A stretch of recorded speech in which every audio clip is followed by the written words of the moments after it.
네, 한인 기자 정치부 유승진 기자 나와 있습니다. 대통령실과 한동훈 위원장 측의 갈등 두 번째 타협이라고 제목을 정했는데 완전히 타협이 된 거예요? 네, 갈등의 시발점부터 보죠. 크게 세 가지로 압축됩니다. 황상무 수석 거취와 이종섭 대사 귀국, 그리고 국민의힘 비례대표 순번 배치죠. 일단 황 수석과 이 대사 문제는 앞서 리포트에서 보셨듯이 해소됐습니다. 황 수석 사퇴나 이 대사 조기 귀국에 선을 그은 대통령실이 한 발 물러서며 타협을 본 거죠.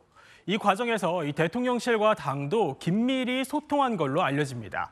한 위원장도 거리 인사에서 여당이 나서서 해결했다는 취지로 말을 하더라고요. 최근에 있었던 여러분들이 실망하셨던 분들이 많으셨던 황상무 수석 문제라든가 이종섭 대사 문제, 저희가 결국 오늘 다 해결됐다는 말씀을 드립니다. 네, 결국 한 위원장 뜻대로 어떻게 보면 대통령실이 또 수용한 모습이 된 건데 어떻게 이렇게 된 거예요?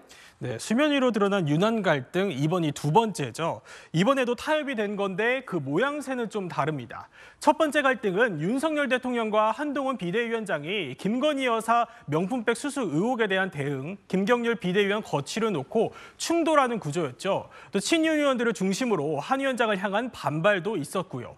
하지만 이번에는 두 사람만의 문제가 아니었고 또 선거가 코앞이라는 시점도 다릅니다. 수도권 후보들을 중심으로 위기감이 커지면서 당 차원에서 대통령실 조치를 요구하는 모양새가 되자 한 위원장 쪽에 힘이 실린 거죠.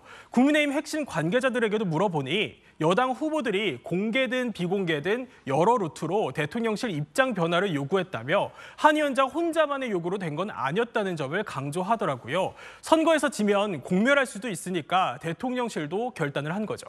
자, 그런데 유 기자가 아까 세 가지 이슈를 던졌는데 그중에 남은 게 하나 있습니다. 비례대표. 이 부분 어떻게 되는 거예요? 네, 맞습니다. 아직까지도 잡음이 나오고 있는 문제인데요. 핵심은 호남 인사 당선권 배치입니다. 대표적인 예가 주기환 전 광주시당 위원장인데요. 윤석열 대통령 측근 인사로 알려져 있는 인물로 친윤계가 밀었지만 당선권 바뀐 24번을 배치받았습니다. 여기에 반발해서 후보에서 사퇴하기도 했고요.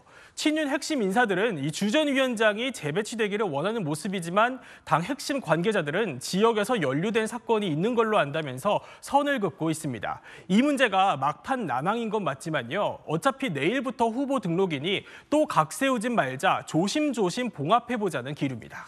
자, 어쨌든 총선 21일 남았습니다. 앞으로는 대통령실과 당이 갈등 벌일 일은 없을까요? 어떻습니까, 분위기? 네, 일단 선거가 코앞이죠. 선거 전까지 더 이상 갈등은 없어야 된다는 게 양쪽 모두 이견은 없습니다. 다만 이 사퇴도 조기 귀국도 없다던 대통령실이 입장을 바꿔서 당의 목소리를 들어준 만큼 대통령실도 당이 어느 정도 보조를 맞춰주길 바라는 속내도 있습니다. 대표적인 게 공수처 수사입니다. 대통령실은 이 대사 논란에 대해 공수처가 수사를 지연시켰다는 논리로 맞서왔죠.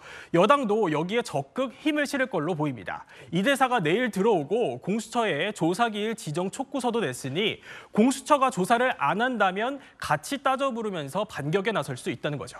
네, 잘 들었습니다. 한인 기자 유승진 기자였습니다.